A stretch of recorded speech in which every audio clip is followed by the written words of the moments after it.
So I don't know if my October reading was technically spooky enough across the board, but what I do know is that it was one of my best reading months of the year, both in terms of like how much I read, but also in the sense of loving just about everything that I read, which is extra exciting because usually in the fall, especially in October, November, I tend to go into a little bit of a slump, even with everything that I want to read, and probably partly because of everything I want to read with the end of the year creeping ever closer. And so it was so exciting to have that momentum through October, even as I was kind of mood reading and jumping around, as well as discovering some of my favorites for the year. Presumably, inevitably, we only have a couple of months left, but definitely some very, very strong contenders.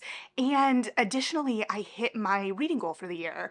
Or, well, I had hit my reading goal. No, I still hit it in October, but I also surpassed last year's reading number, which was slightly down. And so I'm on track to kind of meet more of like 2023, 2022 reading numbers. I will say though, I am positing, hypothesizing with very strong evidence that I have been able to read more because I've taken more YouTube breaks this year. So, regardless, I had a really great reading month. And while we talked about a lot of these books in dedicated Feature Fridays, which they absolutely deserved because they had a lot to dig into, they absolutely also deserve to be talked about again. And so, if any of these strike your interest and you haven't watched those more dedicated, involved Future Fridays, feel free to swing back for those. Those are ideally evergreen or after you read the book. But before we dive all the way in, hi, my name is Melody, and we talk about books and book adjacent things on this channel, including monthly reading wrap ups and deeper dives into books,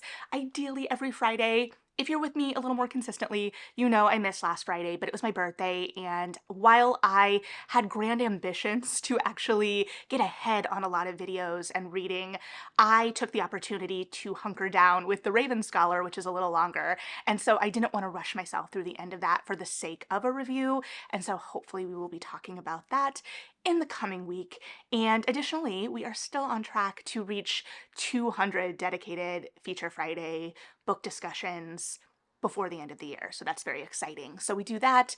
We do discussions of book to screen adaptations, book to stage adaptations, sometimes general bookish discussions and the like. So if any of that sounds of interest to you and you are not already subscribed, I would love for you to like and subscribe and hang out a little longer. And for those who have been popping in and out a little more regularly, thank you as always for being here. I truly appreciate it because you make it possible for me to show up and get excited and talk and dive deeper and get a little nerdy about what I'm reading.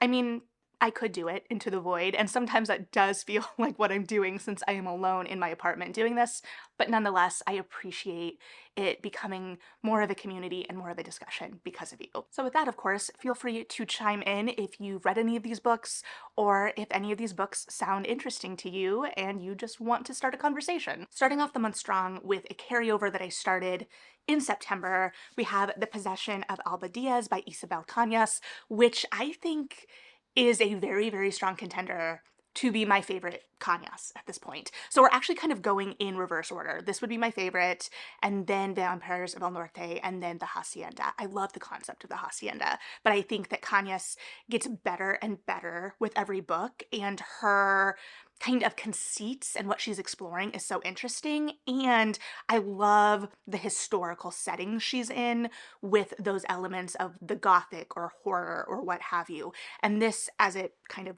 gives away on the cover and with the title, is a book about possession, which, as someone who's just kind of dabbling in horror or has realized over the last couple of years that maybe I read more horror than I would have thought, though kind of more modern horror and those genre classifications, though this has been classified by the publisher as horror romance. I can't say horror romance. No, that doesn't sound right. Either way, that kind of blending, which is obviously something I'm interested in, especially with the historical context. And I was interested in the possession aspect, especially as someone who hasn't really read a lot of possession horror. And I will say the possession piece of this comes in much later than I anticipated. So we are following Alba Diaz, who is engaged to be married to an old friend, and it's kind of a marriage of convenience of sorts that she has contrived because her parents, though she is adopted, are essentially interested in marrying her off. And there is something mutually beneficial in this match with this childhood friend. However, a plague essentially comes to their town and they flee to her fiance's mine. And with this, she is introduced, and briefly in the town as well, to her fiance's cousin, who has come over due to family things, though he has been kind of shunned and exiled by his family in a lot of ways. And he is another point of view character, and we get a lot of insight into him as well, and his name is Elias. And so there is an initial, immediate kind of attraction between the two of them, and I wouldn't classify it as love at first sight, but there's that interest, that spark, and then the tension that comes from that as they both are trying to avoid this attraction. Meanwhile, while they are settling into this mining town is a strong word, but Alba starts losing time, and she already has a history of sleepwalking.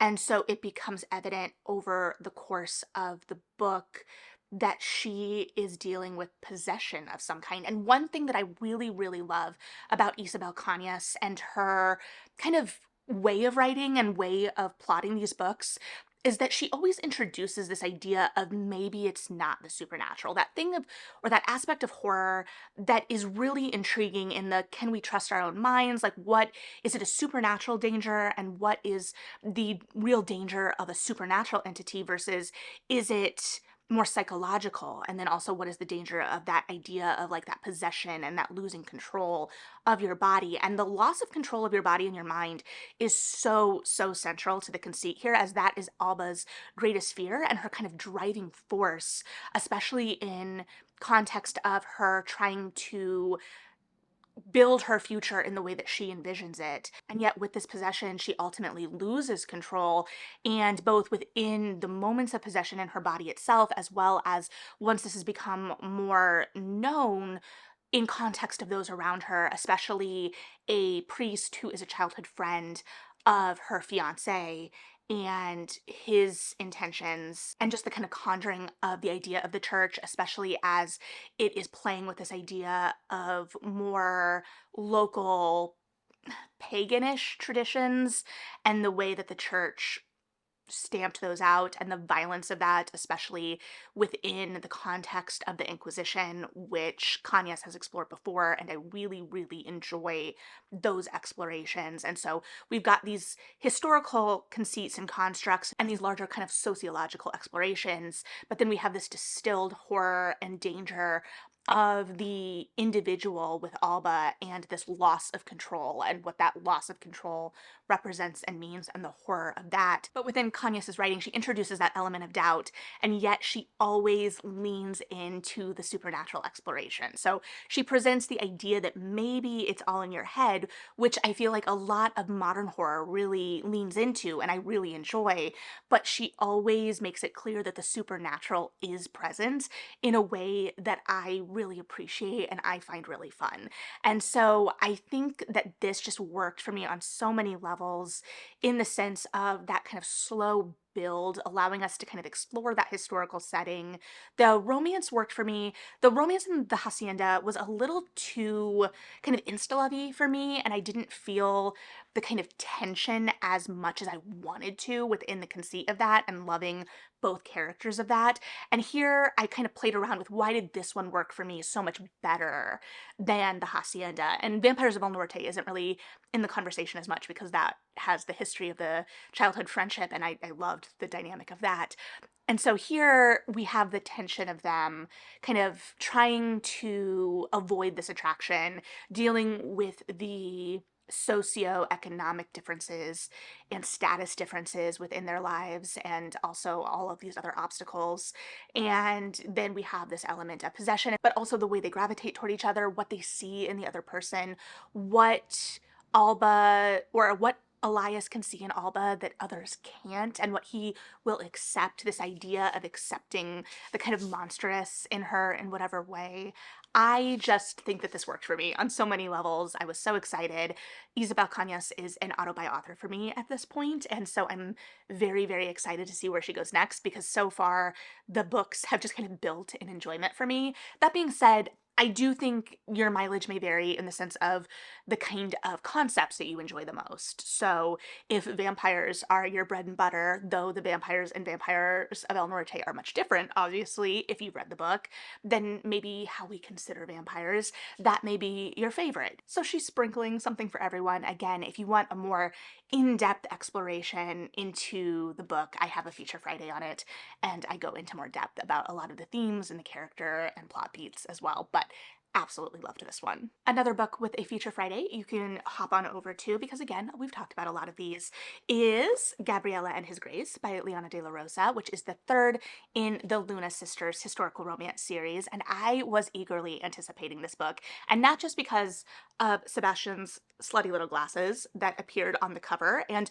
are mentioned, I think, at least 3 times in the first chapter, and I'm going to pretend that's for me particularly. However, here we are following Gabriella, the third Luna sister, and Sebastian, who have been kind of dancing around each other for the previous 2 books, which is always a delight in a historical romance series. I love that build up to the subsequent books. And I was particularly interested in Gabriella because within the first 2 books, we can see this kind of tension of her being appreciated or perceived only in relation to her physical appearance and her beauty and the limitations of that and the way that she kind of struggles with that. And then we have this real kind of tense relationship between her and the Duke and what that allows. And I liked the idea of him seeing her for more than just that outward beauty, which is absolutely at play. But I wanted it almost to dive even more into that for Gabriella. I felt this follows Gabriella going back to Mexico as the kind of conflict is starting to resolve. And so we're seeing Isabel again. Of course, we spend time with Anna Maria as we are leaving England. And so we get a lot of time with our previous heroines and heroes as well, which is delightful. And then we have these 2 trapped on a boat for a significant portion of time, even as they both acknowledge in their subsequent point of views that tension.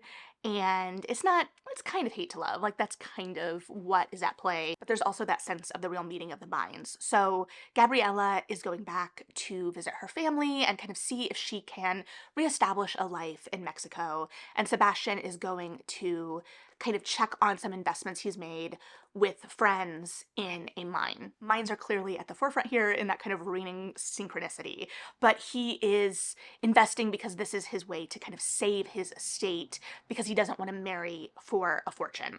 And so this brings them closer together. He gets a kind of glimpse in to Gabriella's life a little more, and while she's excited to go home and she's excited to see Isabel, there is a lot of trepidation about seeing particularly her father again, as her father has a really limited view of Gabriella and is kind of the distillation of a lot of that tension in relation to her being perceived only for her beauty. And so when she shows back up, he essentially wants to marry her off right away for his own political gain. And so she is dealing with what she views for her future and her life. And it also kind of goes and plays with this idea of her being more of a flight in fight or flight, which is kind of at odds with how she approaches with Sebastian, who meets her where she is, and she gets to have a little bit more of that fight. And so he gets to see a different side of her, she gets to see a different side of him, and what happens. I will say it didn't delve far enough for me into some of these kind of emotional tensions and conflicts. The plot itself, I think it struggled from a lack of action and conflict. It felt like Gabby was just kind of reacting, and Sebastian had some conflicts and some backstory and some things that he was hiding that felt kind of disjointed from the rest. At the same time, it was kind of trying to explore this idea of the privilege that he didn't even really fully recognize, especially as he is a lord, but he wasn't voting his seat. And in relation to especially Gabby and what her and her sisters have come over to do, that kind of flies in the face of everything she stands for. At the same time, as the book is kind of exploring that tension with Gabby about, beauty versus the work she's trying to do and how she wants to be perceived outside of her physical appearance, it talks about the kind of work that she is doing in England, the kind of charity work, but just talks about it, and it doesn't allow us to kind of see her in action in that way. So I think it kind of missed some opportunities to let us see the full depth of her outside of it just being referenced. And then we're seeing a like much smaller side of her that I was really interested in seeing pushed out even further. That being said, there are some really steamy scenes, especially in the second half of this, that were very satisfying. And I did really enjoy the dynamic between Gabby and Sebastian. I think it just, again, ultimately suffered from a real central conflict that would help push that internal conflict as well and action in that way. And so it felt like we were floundering a little bit, especially after the drive of the previous books. And so while Anna Maria had pacing issues in a different way, I think this was slightly different. And again, it wasn't like completely limiting. It was just that I could see so much potential in this, like for it to be a 5-star favorite of the year by and away. And it missed that by a little bit. So it was a little bit disappointing that it didn't realize what I felt was its full potential, but still something I would absolutely encourage you to check out because it was satisfying and a lot of fun. Even, oh, I remember there was, and I talked about this in my Feature Friday, there was like some setups that I thought were going to be realized or contended with in a different way, an almost Chekhov's gun situation that wasn't fully utilized, in the sense that there's a line early in the book that says, "You like it when people stand up to you," to Sebastian. And then I was expecting potentially Gabby to take some more control in certain situations based on that than it fully realized. There were hints of it, but still a great time. And I'm very sad that I think as of now, we're not slated to get any more historical romance from Liana de la Rosa, which is really a bummer because I really was interested in where she was going to go after this series. And I still am because, even if it's not in the cards right now, it is still a possibility for the future, especially if more of you read that series. And then I read a debut historical romance, The Trouble with Anna by Rachel Griffiths, and I apologize because I pre-ordered this before it came out in March, and it's taken me this long to get to it, which after having read it, is a crime, and I am reporting back on it after it has already been pulled out of KU, so I'm sorry, but hopefully it'll get dropped back in at some point for those that need the KU, and if that is not, a be-all end-all for you, you need to check out this book, or, put it on a list where you can get a notification that it went on sale on ebook at some point, what have you. This was a lot of fun. So we're following Anna, who lives with her grandfather, and at the beginning of the book, she is going to a house party with her or at her best friend Charlotte's house. And she's not, super stoked to be going to this party. She's not really a party person. She's wearing a dress that isn't really up to snuff in relation. She's a horse girl through and through. There are times in here that she has a little bit of not like other girls energy, but I do think a lot of it is kind of couching or hiding a lot of insecurity that she has. I will also say I don't really know how old she is based on this book. As I read it, I think she was reading a lot younger to me, so like on the younger side of historical romance. And so she's at this party, and we also see her interact with her best friend's brother, or kind of like peek at him and share like a moment in relation to another couple at the party. And I personally got the sense that she had a big old crush on him, which I was like, I perked up immediately, especially because she ends up having to leave this party because her grandfather falls very suddenly ill and he does not recover. And so at the reading of the will, it is read, and while she expected to inherit the entire estate to herself, instead we have some romance law coming into the picture in that her grandfather has said that she must marry Julian, Charlotte's brother, in order to inherit. And he has been called to this reading of the will, and he's not really sure what's going on. And he hears that, and he's also been assigned as her guardian. And he thinks that she is in on this and that this is an elaborate plot to basically like trap him. And so he is not super kind to her in relation to that. And she gets her hackles up with that as well and is like, fine, like we are enemies now. I will figure something else out. And despite this, they keep circling each other. There is a lot of shifting of how they view each other. And at the same time, Anna is still kind of trying to figure out a way to make it so she doesn't have to marry Julian. And her answer or solution is horse racing. And so Anna and Charlotte come up with a figure that they determine will allow both of them to kind of live their dream or get what they need or want.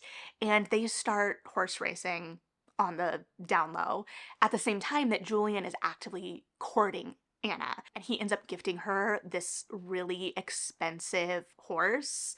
I don't know horses, but it was a horse that a lot of people were coveting, and a bunch of gentlemen end up coming over to get a glimpse of the horse. And she makes friends with another horse racer, which inevitably makes Julian jealous at some point. And it just had this kind of madcap energy to it that at times it was like a lot of tropes or like satisfying beats were thrown in for longtime romance readers, in the sense that I don't feel like it was being written to the tropes necessarily, but sometimes maybe a lot of tropes or like moments were thrown in, and that could feel a little madcap at times. But at the same time, I did appreciate the madcap, and there was this tension between the two of them and this banter and fighting, which just read as good sexual tension to me. I enjoyed it. I thought it was fun. I really enjoyed the kind of short, it was very short chapters, and so it felt like it read very quickly, and it was just the kind of fun romp that I needed, especially as I was reading this, because I was reading this during a very stressful week at work. And it was just the reprieve I needed. So I had a grand old time with this, even though there were like a couple of moments that didn't really read all that well to me. There was a moment where Julian reacted to something very abruptly in a way that felt like it was just kind of getting them to a different moment of the cycle of their relationship, that it didn't feel super connected. Later, it did feel a little bit more connected, but even still, I had so much fun with this. I am very excited because Charlotte's book has been announced, and Charlotte has a great presence in this book. We meet who I believe is her love interest in this book, and well, I mean, I know based on having read the blurb of the next book that it is her love interest, but I definitely had my eyes open while reading this book for who she was potentially going to be paired with. But I really enjoyed this. I thought it was a lot of fun. It's definitely more on like the rom-com side of historical romance, but if you like that, especially like if you liked My Lady Jane, obviously this is adult, but it has some of that similar kind of madcap horse girl energy without anyone turning into a horse, and or Tessa Dare, you know, like the whole shebang. So, you know, definitely enjoyed this one and definitely worth a read, and was excited to have such a fun time and to have such a fun debut in a year where it feels like a lot of historical romance series are ending. And then I did another historical romance, this time a backlist for a series I read the third one earlier this year for. I read A Duke for Diana by Sabrina Jeffries, which is the first in the Designing Debutante series. I read Accidentally His, the third, earlier this year in a reading vlog and loved it. That had more of an espionage angle to it than this one had. What I was delighted by was the confirmation that we've seen, or we see those two circling throughout all three books. I wasn't sure when he started showing up at parties, but we get to see her be like, "Did you see that guy?" and like rush off. And I found that utterly delightful. But this is Diana's book and is following her and her sisters as they establish this party planning business, essentially, that is helping keep them afloat after a lot of gossip around their parents that ultimately hurts their marriage prospects and their futures. And so they take their skills as hostesses and plan parties, and this helps them support themselves and stay out from under the thumb of their father, essentially, while also using that money to support charities as well. And they are approached by Jeffrey, who is a new duke who suddenly inherits the title as it has passed through many a family member to him, which was very unexpected. And he is keeping a lot of secrets as well. He feels there are secrets in his history and his family history that could ultimately kind of endanger his position, which is mostly important to him in relation to his sister. So he has hired this company to help his sister debut and ensure his sister's success and a kind of secure, safe future for her. At the same time, there is an attraction between him and Diana, and they start dancing around each other. And it's just a lot of fun, and it also feels very grown in their conception of each other because they initially, or Diana initially envisions him as kind of a dalliance and a way to experience some things she's only heard about, but to discover if those more carnal explorations are something she's interested in. And so they're kind of navigating this while at the same time, marriage and her being compromised and them being seen together is always kind of at the forefront. And both of them are not interested in reigniting gossip in any way. Both of them are kind of haunted, that's a very extreme word, but by their reputations and the reputations of their family and how gossip has impacted their lives. At the same time, the sister has this kind of subplot where there is a guy she's really interested in prior to the season, and her brother is like, no, no, no. And so she is interested in still courting this gentleman who ends up being a relative of Diana. And so it was just really sweet and lovely, even if there was less espionage in this one, just the hints of the espionage to come. But I will definitely be finishing this series, though for me, finishing will be reading the one in the middle. And then I listened to Mate by Ali Hazelwood. I also did the Sabrina Jeffries on audio as well, but I was debating because I've read a lot of the physical Ali Hazelwoods this year, but ultimately I read Bride on audio. I didn't want to wait for an audio or an library copy to come in.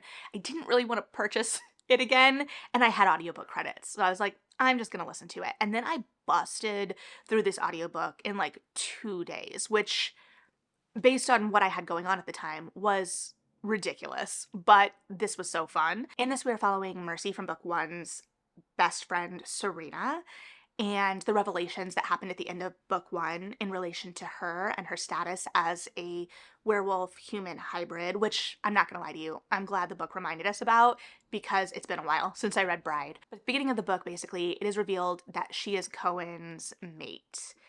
But she is like, okay, but you're not my mate. And he also has established, you're my mate, but we're not going to do anything about it. And so there's this tension there and this separation. And then we check back in with her as she is in danger from another supernatural creature, and he rushes in and saves her, and she saves herself a little bit, but then suddenly they're living together, and then there are some flashbacks to some medical things she's had going on, and ultimately she believes that she is on a timeline, a tight timeline, that she is hiding from Mercy and wants to continue to hide from Mercy, but she believes that ultimately she is dying from complications of being a hybrid, but a werewolf disease that is exacerbated by her condition and isn't responding to treatments. If you have been in fanfiction spaces, a lot of her symptoms and a lot of this start ringing alarm bells in your head in the best possible way. Well, at least for me. I was like, I know where we're going and I am ready for it. And I was.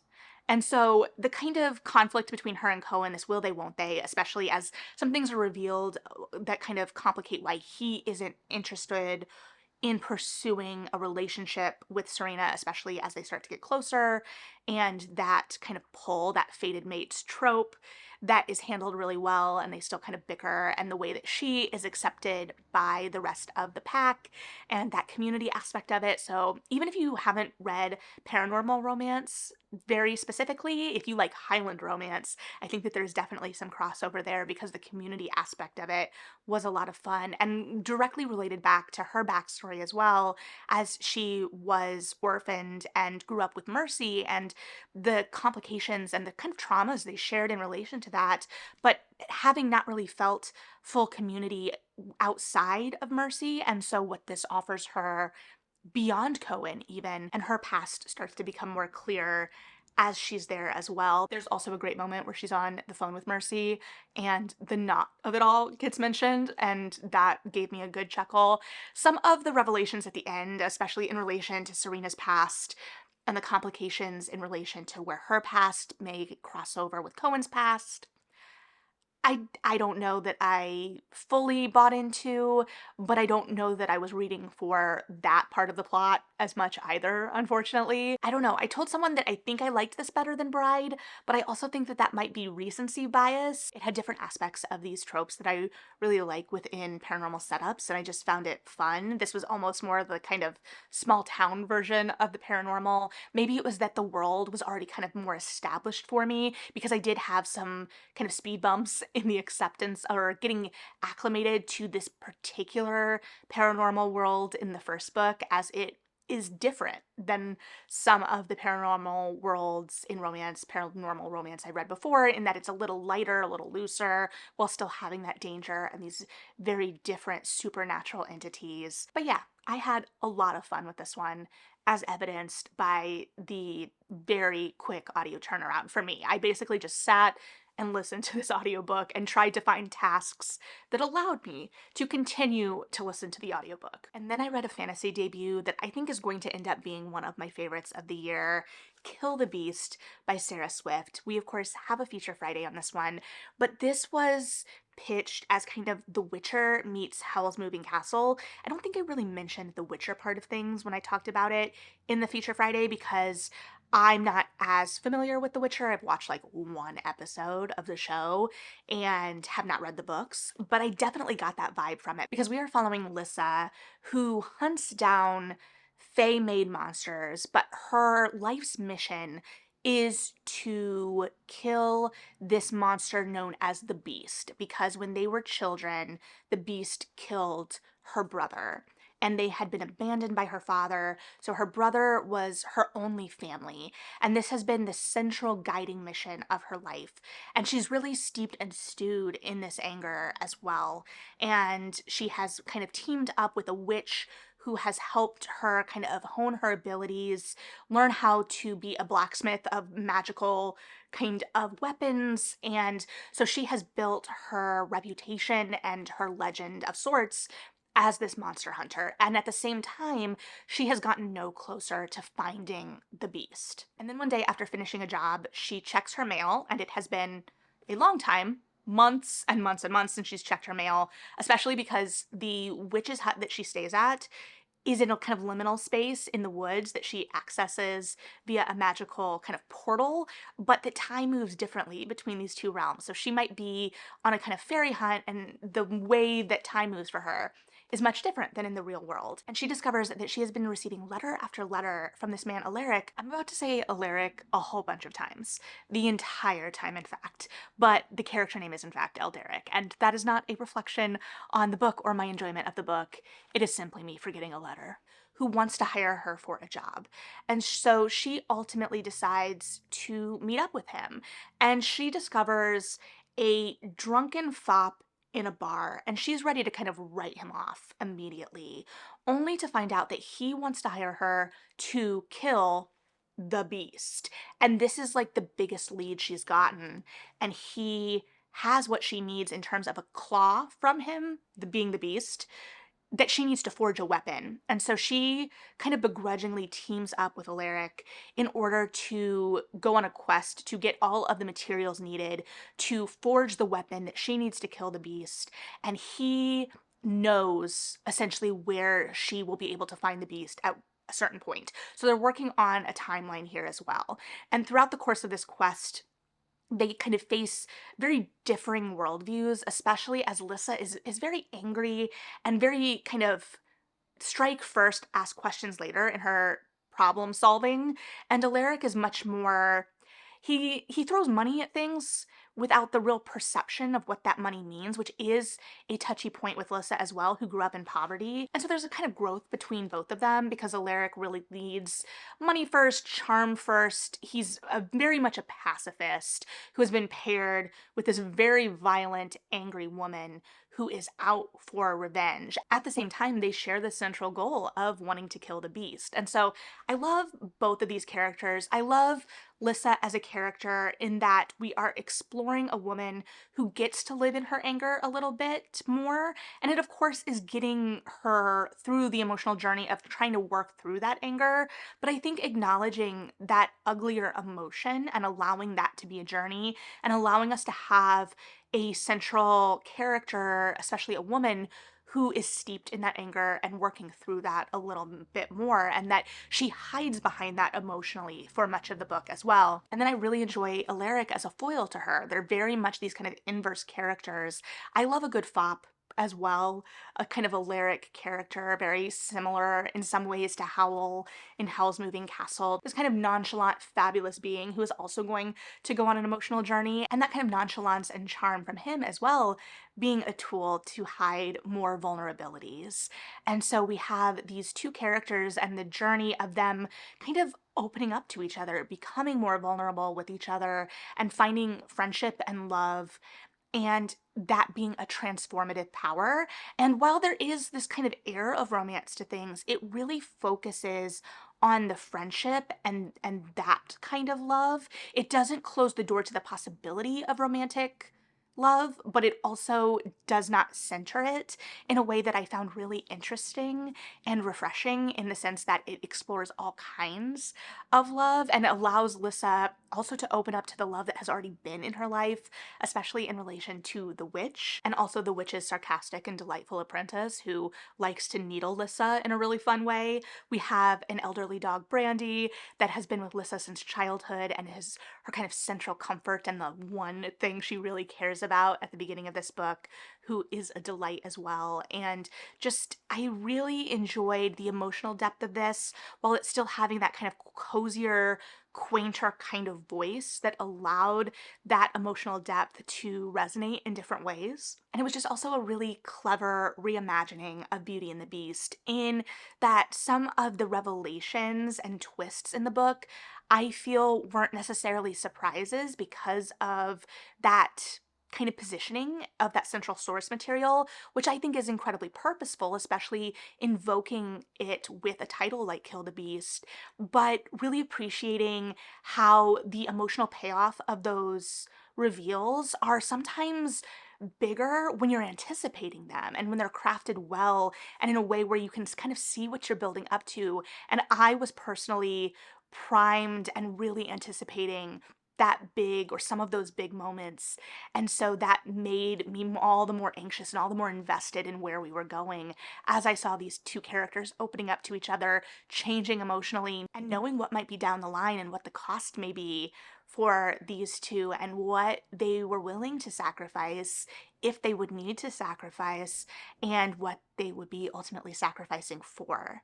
So this was an utter delight. It was so active at the start, like construction wise, it was just immaculately constructed and paced, as well as having a really engaging central conceit, really fun characters, a world that I loved kind of bopping around in, and it was just an utter delight. I was absolutely in love with this and so, so glad I read it. And then another book we have a Feature Friday on, I read Murder at Gull's Nest by Jess Kidd, which is the start of a cozier romance series for her, and I have now officially had my book club on it as well, and we kind of determined that we just had a fun time with this. A lot of my book club really enjoyed that it was a book that they felt that they could just kind of easily slip into. It was an easy read. Like I said, I read this over the course of 2 days, and one of those 2 days I only had like 3 to 4 hours of sleep because of a smoke detector that decided to go off in the middle of the night with no active smoke or fire.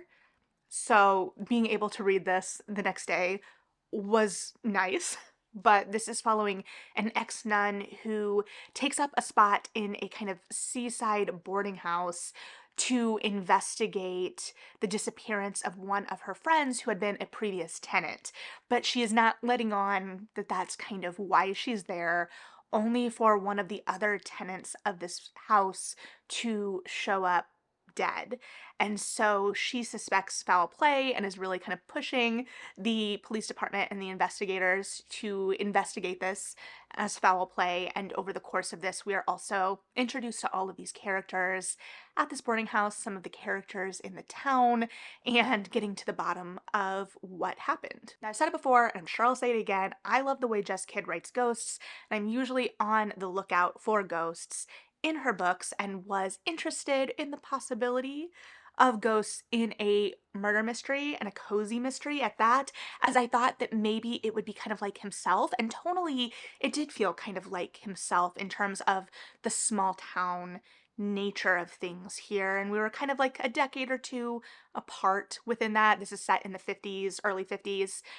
There were, I regret to inform you, no ghosts. There was a seance, and I got very excited. Like, I legitimately started kicking my feet, but ultimately no ghosts came from that. And honestly, I felt like we kind of sped through the whole seance of it all, if I'm being honest. Here, it definitely is more of a character study. I do think, and my book club agreed, that this felt like kind of a backdoor way into developing a series, a TV series. And I think one of my book club members mentioned that they looked it up and confirmed that she may be in development for a series of some kind. And I have to believe it's probably this, because it seems perfectly primed for that. I do think that there were some really interesting explorations and character setup for Nora in relation to her faith and her journey in life and her point in life, especially as an older protagonist. We talked about, especially in book club, really enjoying seeing the references to menopause, especially, and just kind of acknowledging that and allowing it to be. And so I'm interested in seeing how this character is going to develop over the course of the book series, over the course of the series, as there was some backstory in here for her that I thought was rather abruptly kind of given and not fully contended with. And I think that that's going to be part of a larger arc over the course of the series. And I wouldn't be shocked if some of it came back in like a major plot point kind of way in a book further along in the series. Maybe 3 or 4. Give it a couple books to kind of establish these characters and then kind of shake her stasis with that book. That would be interesting structurally. I'll also be interested to see like what and how the other murders, if we continue, are structured, because we had this really contained group of characters in this book that really allowed and served the storytelling there in a way that I'll be interested, if we push out further, how that is going to be handled. There were some elements of the mystery itself that I thought were going to be more central than they ended up being, including some like Punch and Judy puppets, which ultimately was okay. They did swing back around. My book club was like, they did come back. And I was like, yeah, but I expected them to be kind of like a reoccurring thing over the course of the murders in a way that they weren't, which is probably fine, because I had to Google to kind of reacclimate, and there are stock characters there that I'm just personally not familiar with culturally. So that was probably fine. But at the same time, when it first appeared, I was like, oh, this is a really interesting kind of image and kind of conceptual through line that I would have been interested if it played on that even a little more. Ultimately, the murder itself, and this may be I don't read a whole lot of cozy mysteries, so maybe this is just a cozier thing. I wasn't super concerned with solving the murder, and when the murder was solved, I was not shocked. I had potentially called it, but I don't think that that takes away from anything, because I think that the character study is the most interesting thing here, even as it felt very odd to not be super invested in people perishing, or not being as concerned about that outside of how it impacted the other characters and what was going on. But I had a good time. I will say again, I don't know why this isn't hardcover other than it being Jess Kidd. I think that this should be a trade paperback release if we are getting rid of mass market.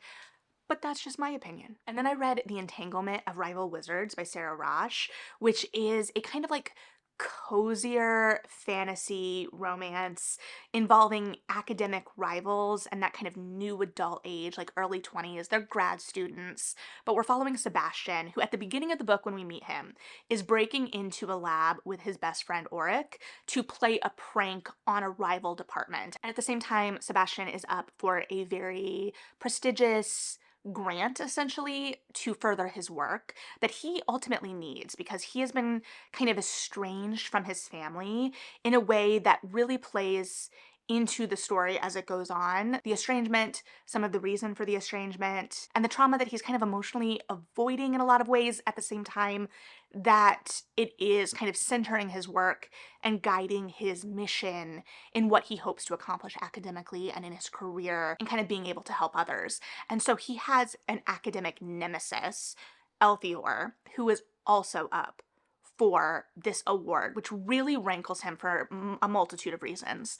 He is kind of his biggest academic rival from an academic department that he views as at odds with his own, is the one that he's playing a prank on, and he comes from money in a way that Sebastian like resents him going out for this grant because he doesn't need the money. He's guaranteed this really well-paying job with his family. At the same time, he really resents this guy's family and what they represent, especially in relation to kind of like magical weaponry and like the ethics of that, as Sebastian is kind of priming or teeing up a job at a nonprofit after this study and this research that he's set up to do. And so they are at odds there. And he also doesn't really appreciate that this guy happens to be attractive on top of all of it. But they are at odds there, and they kind of needle and heckle each other down to like the morning before this award is announced. Elthior kind of catches him in the bathroom and says some pretty mean things to him, only for both of them to be announced recipients of this award, and not just like individually, but that they have to kind of combine both of their projects in a way that shows how these two departments can work together, as the committee views this as symbolically a really interesting gesture, but also that their work is interested in similar things. And so they are forced to share a lab to do this research, which of course forces proximity. So we have this academic rivals to lovers plotline, and both of their backstories are more complicated, and their motivations for having gone after this award become more complicated. And of course, there is an undeniable sexual tension between the two of them that kind of bubbles over at a certain point, and initially it's just hooking up and the kind of release of that tension and a way for both of them to have this kind of emotional outlet for a lot of bigger feelings and bigger things going on in their lives. But then, of course, feelings also get involved. I thought that this was just really delightful. I liked the kind of like soft, magical world that was like reminiscent of our world, but at the same time, like you have delays due to ice, hail, magic, rain that wizards are doing, and a like questing group goes off to fight it that is delaying Sebastian's bus. You have a sport that Auric, his best friend, is playing that is kind of really violent, and we're gonna get his book next, which I'm really excited about. I also really appreciated the exploration of the friendship between Sebastian and Auric, which was really codependent for a lot of the book, but at the same time, they recognize that and they're kind of dealing with that, and the way that their relationship developed and their friendship and just what it means to them, and also having to face a future where they're going off potentially without each other for the first time, but also there not being any romantic kind of impetus there, but the care that they still have for each other in spite of all of that. I thought it was really lovely, and I loved seeing friendship explored to that depth, especially between two men or male presenting characters. And also there was no jealousy really in any of it with any of the characters, which was really lovely. So there was this really kind of deep emotional well, and the characters are undeniably working through some trauma, especially Sebastian, but at the same time, we had these like real comforts around everything as well that helped cushion that emotional depth. And yeah, I thought it was just a lot of fun, and I just like the tension of the academic rivals two lovers as well. I thought that that was really delightful. There were times it took a little bit. I felt like there was a little bit of a lead up, especially with Sebastian, and he hid behind quips quite a lot, especially at the beginning of the book. It felt like we were breaking into that lab for quite a while. But once I settled into that, I just had a great time. And then I read, I would call it a short story on KU, The Six Deaths of the Saint by Alex E. Harrow. And I read this in preparation for The Everlasting because I had read some early reviews of The Everlasting even before I started my arc that indicated that it felt like The Everlasting was an outgrowth or like a kind of conceptual continuation of The Six Deaths of the Saint, which I would absolutely agree with, having read both now. And I don't want to spoil too much. It's a short little KU short story that I think if you want to read it in conversation with The Everlasting is really satisfying. If you want to read it on its own, it's a really punchy, quick little story you can read like me in the bath, but at the same time, you're not losing anything if you only read The Everlasting, which I think is important in the sense that this is a KU exclusive. I don't love exclusives, but I was interested in the kind of continuation. I love seeing longer books that can kind of trace some of their imagery or impetus back to short stories. We've got this off the top of my head. We also have the Mariana Enriquez, Our Share of Night, has like little echoes of one of my favorite stories in Things We Lost in the Fire, Adela's House. So I enjoy being able to make those connections between authors' work, and I like seeing them explore or kind of latch onto a particular theme and decide that they want to kind of grow or they have more to say with that idea. Then I reread Frankenstein for the first time since high school, and I think I read Frankenstein on my own because I truly cannot remember talking about it in class. I remember specifically reading it in the library while either at yearbook, preparing for yearbook, not doing yearbook because it was also book fair season. And that's all I've got for you in terms of the context of when I first read it. But I wanted to revisit for the movie that was coming out. And I was convinced I was going to see it in theaters and talk about it here. And then I didn't see it in theaters. And you can let me know if you're still interested in us talking about it here. I do still need to watch it. I do have some regrets. I went out and bought this at Unabridged, and this was the only, I think, copy in stock, but I forgot to consider the 1818 text versus the 1834 text, and I got 1831, and I got the later text. And so there's part of me that's like, do I need to get the other text and compare them? But I also don't really necessarily want to reread it again right away. But then will I be comparing the movie against the revised text? And then also, like, what conversations? We've been having a lot of conversations about this book online in relation to the movie that I've seen kind of peripherally, and which text. So, yeah, but I mean, the themes are the same.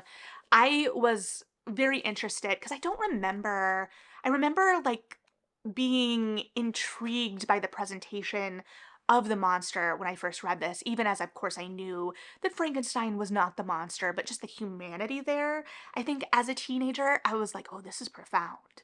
And here, I feel like I reacted to Victor much differently. I feel like I was much more sympathetic to Victor as a teen reading this and the kind of tragedy of it all than I am now. Like, I can appreciate that a lot went wrong, but he was very self-centered in his perception of things, like down to the threat from the monster to be wary of his wedding night. And he's like, he's gonna kill me on my wedding night. And it's like, that's your best theory? That's what you've got? I do love the imagery of them like riding across, obviously, the Arctic, and the kind of overlap with like the boat book of it all. Having now in my adulthood read much more about Arctic expeditions, I think I have much more context for the kind of framing device of the book in a really interesting way. I want to know the sister's point of view. Like the sister who is receiving all of these letters. I want to know her story. I want Mrs. Saville's story. Has that been written? If it has, let me know below where I can find it. I do appreciate, like the 19th century framing device of it all, though, with like the letters, and we're getting the story from the captain, but then we're getting the story that Victor has told the captain through the captain, but then we're getting the monster story through Victor telling the captain through the letter. We've got a little nesting doll of stories here. And I was also shocked by like some of this imagery, especially early in the book, that is evident how much it's impacted kind of like our modern conception of this type of horror, this type of literature, or even like I could see so much of the influence, especially of the young adult in the 2010s-ish that was playing in these kind of gothic realms in terms of like the academics of it all, but also like the body snatching of it all. We just get these really blips of reference to a lot of this that's carrying a lot of the legacy of this imagery in a way that I found fascinating. And I know I have a friend who wrote her graduate thesis on gothic influences and young adult at the time, and I feel like I should ask her for that, even if it's been a little longer. But just seeing the way that that's carried over, and how brief the depiction of it really is in this book was kind of interesting to me. Anyway, lots of people have very big opinions on Frankenstein, so let me know if you're interested in having a separate discussion about Frankenstein in relation to the new movie directed by Guillermo del Toro. And then I listened to a nonfiction kind of essay collection, loosely connected essays, Girl on Girl, How Pop Culture Turned a Generation of Women Against Themselves by Sophie Gilbert. And this is kind of a feminist reconsideration retrospective on culture, pop culture in the 2000s, which I am interested in because I'm interested in kind of like sociological explorations, pop culture explorations in essays and nonfiction. And this is the era that I grew up in, that really my consciousness solidified in, and that I was a teenager in. And so it shaped me in a lot of ways, and kind of thinking back on a lot and reframing a lot and having that distance now. And it was really interesting to think about, and the way that she framed a lot of these essays and how pop culture was kind of shaped at the time, and how women in particular were being perceived and presented in pop culture at the time. And also the kind of dichotomy, I don't know if she fully dived into this, but she talked a lot about like the real sexualization and how that permeated a lot of pop culture at the time, and the way that it kind of rooted itself through a particular lens, and a male focused lens at that. But then thinking back to the different parts of the 2000s, because a decade can fly by now, but you know, the change between being, you know, 10 or 11 in 2000 to 1920 in 2009, very, very different phases of life. But having that presentation, but then also seeing the real rise of, we know we had the abstinence only education, but also like the purity culture, especially if we think back to like the Disney stars of the time, and the kind of tension between perceptions in pop culture, especially in different age categories. It was interesting because I would have liked more exploration, that it felt like we did have much more differentiation of age category. It felt like this exploration was much more for like late teens, early adults in terms of the pop culture explorations, but it felt like we had carved out spaces for different ages and kind of points of life, like preteen, teen, you know, early adult, in a way that isn't as accessible, it feels like, often today. And maybe that's just because also I'm an adult and I'm not actively seeking out those differentiations.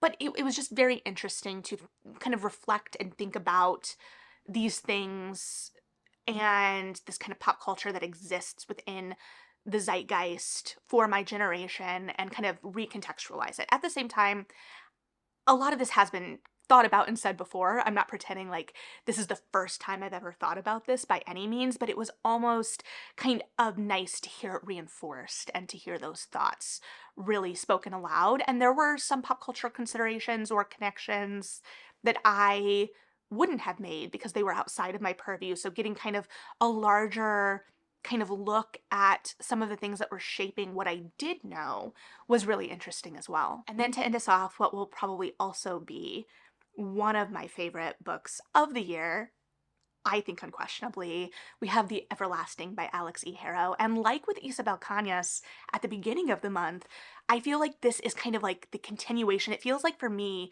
she just keeps getting better with every book. Though maybe The 10,000 Doors of January for me was better than The Once and Future Witches. Listen, I have beef with the Tower in The Once and Future Witches, which if you have been around for a while and were here when I talked about The Once and Future Witches, you will recall. I am happy to report that the symbolism here is much more refined. It stands, I think, to the same extent that the tower was envisioned in that book, but it's much more subtle. I mean, not subtle, it's there, right? But it doesn't feel like it has to beat the reader over the head with it. It trusts us with it and the kind of dramatic poetry. And so I adored this book. I loved Starling House last year, the year before, whenever it came out as well. And so I think that Harrow is just really, really refining her craft. And I was talking to my friend Emily about it. She's listening to this on audio. She hasn't quite finished yet, but she articulated the kind of conundrum of her experience with Alex E. Harrow, because I think we've read most all of her books in book club. I don't think we've read Starling House in book club, but that there being some point in the middle third or like last third of the book where the pacing kind of suffers from a reading perspective. And I was like, that's a really insightful, like constructive, like within the construction of the book, insightful point. And I really liked that. So I wanted to make sure to give Emily credit for that because I've been pondering it. Here, I felt like we didn't have that because we were kind of in this kind of almost circular structure because we're playing with time travel here, but also fantasy, in that we are following a scholar, Owen, whose entire life has been shaped by this legend of Dominion, Una, who is a knight that lives in legend and is the kind of centralizing force behind a country that is at war and in conflict. And he is doing his thesis of sorts and is battling out for a tenure track position or the equivalent of with someone else when this primary source that his advisor didn't even believe existed lands directly on his desk. And this starts an adventure that ends up sending him back to meet the legend herself. And while he's kind of basking in this and getting to know this legend as a person and as a human, he realizes that he is going to have to ensure her tragic fate in order to protect and establish the world as he knows it. However, the story doesn't end there, and it may not have even begun there. And so we're getting to see not only like this time travel within the concept of this world, which works differently than time travel as I may consider it in something else. It's undeniably time travel, but at the same time, if I'm thinking like if I'm searching out a time travel novel, I'm often interested in it within the concept of like the clash of mores between the past and the present as I more understand it within our own historical reality. Here we're using it as a kind of way to explore alternate dimensions and alternate futures and the way that the ripples of story impact time, and also kind of this exploration of taking legend out and the humanization of legend, what we are willing to sacrifice for power, what we are willing to do for those we love, and also this kind of creep of we start out with a story of this like very courtly love kind of presentation in terms of fighting for something bigger than ourselves, this kind of love that can't be. We see this tension and this desire from both of them, but ultimately we are fighting for something greater and the denial of that. And then we're moving from like this kind of idealization and this courtly love into something much more physical and real and dangerous in whatever way. And I think that there's just this epic scale to this book. There's this beautiful language and lyricism within the writing. I finished this the day before the new Florence and the Machine album came out, and I have been listening to The Old Religion on repeat in relation to this book, and I'm so thankful for it because it's conjuring both these images of the book but also the feeling of the book in terms of this kind of cycle through legend. And it's just beautiful. I loved it. It has, you know, the kind of medieval knights and legend imagery, this kind of very Arthurian invoking, while grappling with really modern themes and conceptions, and also following a kind of epic love story at its heart with characters that are complications of perceptions and ideals in whatever way too, or they exist outside of a box, I should say.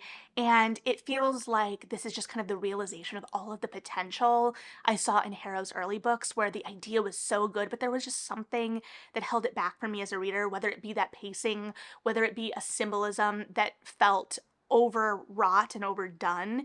Here we have symbolism throughout that trusts us and can stand on its own.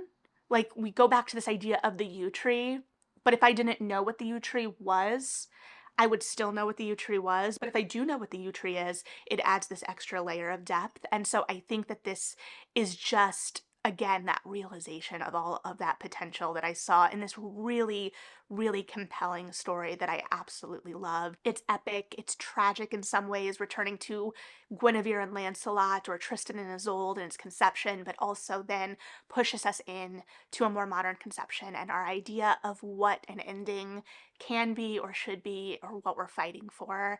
And it was just an excellent way to end the month, and you need to read it. If you're at all interested in fantasy or at all interested in romance, I think you should give this one a shot. But with that, that's what I read in October. So as you can see, a very successful month. I did not have a dud in the bunch, which was so exciting. I really enjoyed October as a reading month, and I'm really hoping I will carry it into November and December, because there are still a lot of books that I hope to get to. And spoiler alert, being a couple of books into November, I can confirm that so far I'm on the right track. But if you've read any of these books, I would love to hear your thoughts. I would love to hear your thoughts if you're interested in any of these, or if you just have something you want to throw out there. But thank you so much for being here and being interested in my thoughts. Like and subscribe if you feel like it. Read something good. And yeah, bye.